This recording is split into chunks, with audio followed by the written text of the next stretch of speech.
Bonsoir à tous, on se retrouve ce soir après la victoire du Barça contre le Rayo Vallecano. Alors ça faisait depuis 2021 qu'on n'avait pas gagné dans leur stade, donc c'est vraiment une très bonne chose. Donc on commence tout de suite avec la première question qui a été posée à notre coach.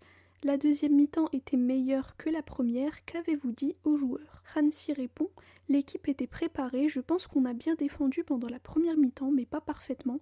Et pendant la mi-temps, j'ai dit aux joueurs, si on joue comme ça à 80%, on ne va pas pouvoir gagner, surtout dans ce stade et cette ambiance.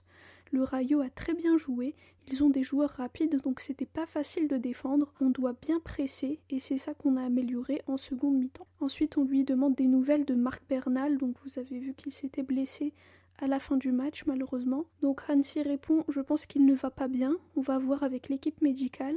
Il a fait un match fantastique, à son âge, 17 ans, ce qu'il arrive à faire est impressionnant, ça fait mal, c'est une victoire triste. Ensuite, un journaliste lui dit: la différence entre la première et la deuxième mi-temps, c'était aussi l'impact qu'a eu Dani Olmo en rentrant. Il a eu un premier match de rêve avec son but. Hansi répond: oui, ça faisait longtemps qu'il voulait marquer pour le Barça.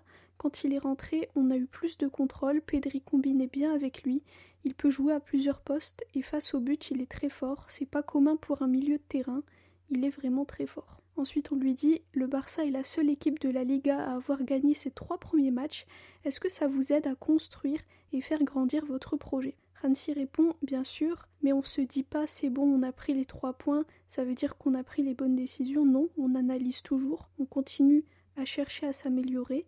Samedi, on a un match et on va devoir jouer beaucoup mieux qu'aujourd'hui lors de la première mi-temps. Ensuite, on lui pose une autre question et on lui dit: sur Marc Bernal, est-ce que le fait qu'il soit blessé change vos plans et est-ce que vous espérez du mouvement dans les derniers jours du mercato? Hansi Flick répond: on vient à peine de finir le match, donc on ne sait pas encore, mais là, après la trêve internationale, certains joueurs blessés seront de retour, donc on va voir. Et enfin, on lui dit: la manière de jouer de Dani Olmo avec beaucoup d'agressivité était contagieuse.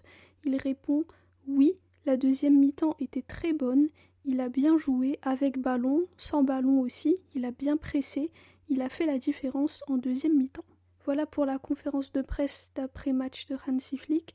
Alors on espère que la blessure de Marc Bernal n'est pas si grave qu'il ne paraît. Et on est content pour les 3 points, ça fait 3 matchs, 3 victoires, donc ça c'est super. Il reste encore un match avant la trêve internationale, ça sera contre le Real Valladolid, donc on se retrouve avant ce match-là pour la conférence de presse d'avant-match. Merci d'avoir écouté la vidéo. Visca el Barça et Visca Catalunya.